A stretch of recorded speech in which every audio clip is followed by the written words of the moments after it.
ఏదో చూసిందే ఎక్కడో చూసింది, దాంట్లో చూసినయి కొన్ని కంపోజిషన్స్ అయితే ఇండియాలో ఈ భారతీయుల్లో కనపడిన కంపోజిషన్స్ కొన్ని కనపడ్డాయి ట్రైలర్‌లోనే. హ్మ్. సో, ఊరినే ఎగరటం, దూకటం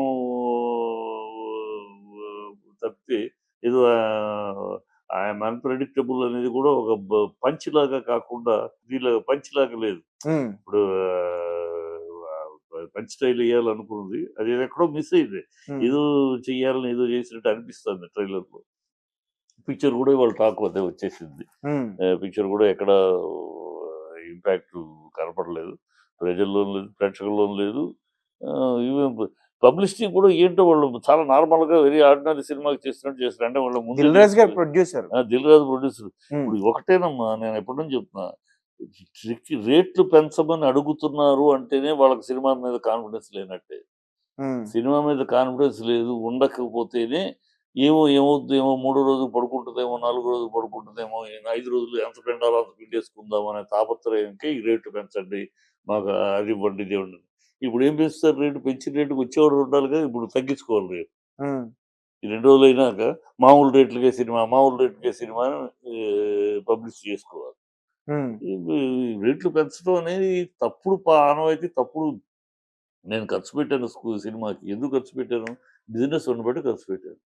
బిజినెస్ లేకపోతే నేనెందుకు ఖర్చు పెడతాను? నన్ను ఉద్ధరించడానికి, ప్రేక్షకులను ఉద్ధరించడానికి త్యాగమా అదేమన్నా? హ్మ్. నాకు మరి గతంలో ఎందుకు ఖర్చు పెట్టలా? 10 ఏళ్ల క్రితం ఎందుకు మనం తెలుగు పిక్చర్‌లు ఇలా ఖర్చు పెట్టలా? అప్పుడు అంత మార్కెట్ లేదు. ఇవాళ హ్మ్. మార్కెట్ పెరిగింది. మార్కెట్ పెరిగినప్పుడు రూ. 1,00,000 వస్తుందంటే 90,000 ఖర్చు పెడతాం. హ్మ్. రూ. 100 వస్తాయంటే రూ. 90 ఖర్చు పెడతాం కదా! ఇప్పుడు 500,00,00,000, 600,00,00,000, 1000,00,00,000 వస్తదంటే 700,00,00,000, 800,00,00,000 ఖర్చు పెడతారు. అంతేగాని రాకపోతే ఖర్చు పెట్టరుగా. వస్తుందని ఉండబట్టే కదా! బిజినెస్ ఉండబట్టే కదా! దానికేదో మేము ఖర్చు పెట్టే డబ్బులు తగ్గిపోండి, మేము ఖర్చు పెట్టే డబ్బులు తగ్గి పెంచండి. ఏమిటది?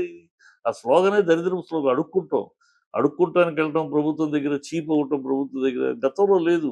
హ్మ్. రామానాయుడు గారు, దాసరి గారు వీళ్ళంతా ఇండస్ట్రీ పెద్దలుగా ఉన్నప్పుడు ఈ అడుక్కుంటాలు ప్రభుత్వాల దగ్గరికెళ్ళి అడుక్కుంటాలు లేవు. రైట్ రాయల్‌గా టాక్స్ విషయమైనప్పుడు రైట్ రాయల్‌గా మీటింగ్ పెట్టి అడగటం తప్పితే మేము ఖర్చు పెట్టాం. మాకు తగ్గించండి, మాకు పెంచండి. ఈ అడుక్కుంటాలు దరిద్రం లేదు. ఈ హ్మ్. అడుక్కుంటాల స్కీమ్ వచ్చినాకే ప్రభుత్వానికి కూడా అలుసైపోయింది ఇండస్ట్రీ. ప్రభుత్వం ఇదివరకు సినిమా ఫీల్డ్ మీద ఉండాల్సిన రెస్పెక్టు, సినిమా ఫీల్డ్ మీద ఉండాల్సిన గౌరవ మర్యాదలు కోల్పోవటానికి కూడా ప్రభుత్వం దృష్టిలో ఈ అడుక్కుంటం మొదలెట్టినారు. ఈ దరిద్రం అడుక్కుంటం మానేయాలి. ఇప్పుడు అడుక్కోవడం వల్లే తెలిసిపోతుంది సినిమా ఏమీ లేదు. ఎప్పుడైతే వీళ్ళు రేట్లు పెంచమంటే కంగారు పడుతున్నారో హ్మ్. అర్థమైపోయింది. సినిమాలో ఏమి లేదు. ఇప్పుడు 'పుష్ప 1', 'అఖండ' ఆ టైంలో రిలీజ్ అయిన నాగార్జున సినిమా ఇయన్నీ సూపర్ డూపర్ కలెక్షన్ చేసినాయి. అవును. అప్పుడేమన్నా బెనిఫిషియల్ లేకపోతే రేట్లు పెంచడాలు ఉన్నాయా? లేవుగా మరి. బాగుంటే సినిమా ప్రేక్షకులు నెత్తిన పెట్టుకుంటారు. బాగా లేకపోతే నువ్వు రేట్లు పెంచినా, ఇంకోటి పెంచినా మూల కూర్చోబెడతారు. హ్మ్. బాగుండాలి. ఆళ్ళ కంటెంట్ ఇవ్వమన్నారు తప్పితే, మీరు ఖర్చు పెట్టండి అని వాళ్ళేమి అడగట్లా. హ్మ్. వాళ్ళ నెత్తి మీద భారం ఎందుకేస్తారు మీరు ఖర్చు పెట్టి? అవును. కదా! ఇది తప్పుడు విధానం. ఈ తప్పుడు విధానానికి ఇయన్నీ కరెక్ట్ రిజల్ట్సే. హ్మ్. అంటే అసల 'శంకర్' గారు ఫెయిల్ అయ్యారని చెప్పుకోవాలా ఈ సినిమాలో? ఖచ్చితంగా 'శంకర్' ఫెయిల్యూరే. అబ్బో! హీరోనేం చెప్తాం. హీరోని ప్రొడ్యూసరు ఎట్లా అంటే 'శంకర్' దగ్గర మాట్లాడే పరిస్థితి ఉండదు. ప్రొడ్యూసర్‌లు అది కాదు ఇది ఇలా చేద్దాం అని మాట్లాడే పరిస్థితి ఉండదు. హ్మ్. అలాంటి డైరెక్టర్ దగ్గరికెళ్ళినాక అంతే అతను చెప్పింది చేయటమే. హ్మ్. నువ్వు కుదిరితే కుదురుతుంది లేతే లేదన్నట్టు. హ్మ్. పాపం 'రామ్ చరణ్' డైరెక్టర్ చెప్పింది కష్టపడి చేస్తాడు అంతేగా. హ్మ్. హీరో చేయగలిగిందేమి లేదు. ప్రొడ్యూసర్ చేయగలిగిందేమి లేదు. సో, ఇక్కడ మొత్తం ఆల్ ఇన్ ఆల్ 'శంకర్' చేతిలో ఉంది. 'శంకరు' ఫెయిల్యూర్ కిందే చెప్పాలి. ఓకే. 'రామ్ చరణ్' గారి యాక్టింగ్‌కి ఎక్కువ మార్క్స్ పడుతున్నాయి ఈ సినిమాలో. సినిమా అంటే పక్కన ఇప్పుడు పెట్టి. ఇప్పుడు 'రామ్ చరణ్' హీరోగా డైరెక్టర్ క్రియేట్ చేసేదాన్ని చేస్తాడమ్మా. 'రామ్ చరణ్' చే చే చే అది అది సరిపోదు కదా! 'రామ్ చరణ్' మంచి మంచి విషయం ఉంటే ఆ పెర్ఫార్మన్స్‌కి విలువొస్తది. అవును. ఈ విషయం లేనప్పుడు ఏమి గించుకుని ఏమి చించుకుని అంచుకుని ఏం లాభం? అదే అయిందక్కడ. పాపం కష్టపడి పని చేసినా హ్మ్. విషయం లేనప్పుడు ఏముంది? కదా! అదే జరిగింది. అంటే మన తెలుగు ఫిల్మ్ ఇండస్ట్రీలో ఇంత మంచి డైరెక్టర్స్ ఉన్నా గాని, రామ్ చరణ్ గారు అది శంకర్ మనకు మొదటి నుంచి ఉన్న దౌర్భాగ్య లక్షణం అమ్మ. మన దాసరి నారాయణరావు గారు అన్ని సూపర్ సెన్సేషన్లు ఇస్తే ఒక తమిళ సినిమా ఒక్క నక్షత్రంలో ఒక సినిమా తీశారు. రాఘవేంద్రరావు గారు ఎన్ని సెన్సేషనల్ కమర్షియల్ హిట్స్ ఇచ్చారు. వాళ్ళు ఒక సినిమా తీశారు తమిళోళ్ళు కానీ కన్నడ పోళ్ళు కానీ. మనం కన్నడంలో కానీ తమిళ్లో కానీ మలయాళంలో కానీ ఒక డైరెక్టర్ ఒక హిట్ ఇచ్చాడంటే అక్కడ మనం ఎగబడిపోయి వెళ్ళి వాడిని తెచ్చుకుని వాడి కాళ్ళకు మొక్కి వాడికి తెచ్చుకుని వాళ్ళ వాళ్ళ భాష నుంచి మనుషులు తెచ్చుకుంటాడు. ఇక్కడ వాళ్ళకి మన పని కూడా లేకుండా వాళ్ళు తెచ్చుకుని వాళ్ళ కాళ్ళు పట్టుకుని మనకు ఆ దౌర్భాగ్య లక్షణం పొరుగింటి మనకి మన దరిద్రం అది. వాళ్ళని ఎవరిని అనలేము. మన దరిద్రం అది ఎప్పుడు అంతే. ఎంత చెప్పండి, ఇంతవరకు చరిత్రలో మన తెలుగు ఇన్ని హిట్లు తీసిన డైరెక్టర్లు చాలా మంది ఉన్నారు. ఒకళ్ళతో తమిళోడు తీశారని చెప్పండి, కన్నడ వాళ్ళు తీశారని చెప్పండి. ఇటు రాఘవేంద్రరావుతో ఒక తమిళోడు తీసిన సినిమా చెప్పండి, ఒక కన్నడ పోళ్ళు తీసిన సినిమా చూడండి. మరి ఇంతకన్నా మ్యాటినీ ఐడోల్ ఆఫ్ ఆయన గురించి సౌత్ ఇండియన్ స్పీల్బర్గ్ అన్నారు. అంత రాఘవేంద్రరావుతో ఒక సినిమా తీసిన హీరో ఉన్నాడా, ప్రొడ్యూసర్ ఉన్నాడా?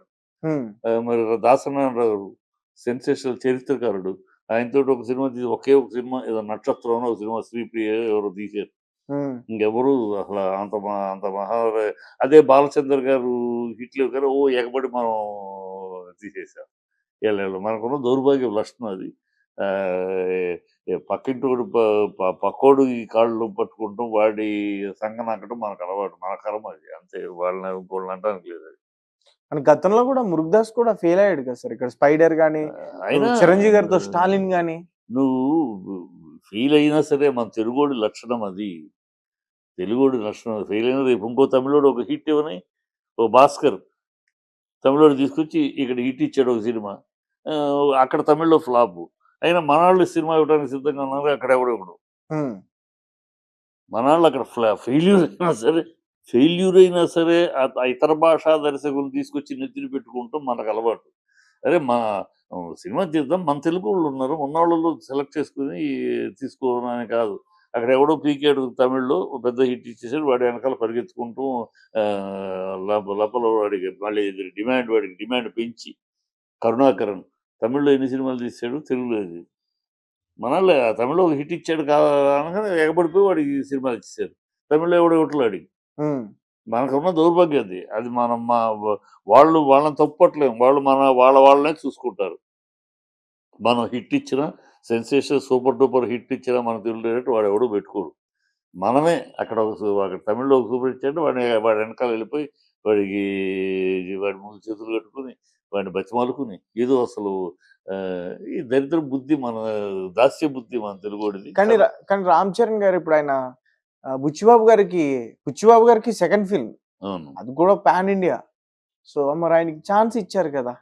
ఛాన్స్ ఇచ్చారు. ఇప్పుడు రామ్ చరణ్ క్వశ్చన్ చేయటం కాదు ఇక్కడ మనం అనేది. ఒక తమిళ వాడు తెలుగు మన నేచర్ అది. మనం ఇతర భాషా దర్శకుల్ని, ఇతర భాషా టెక్నీషియన్లు నెత్తిని పెట్టుకుంటాం మనకు అలవాటు.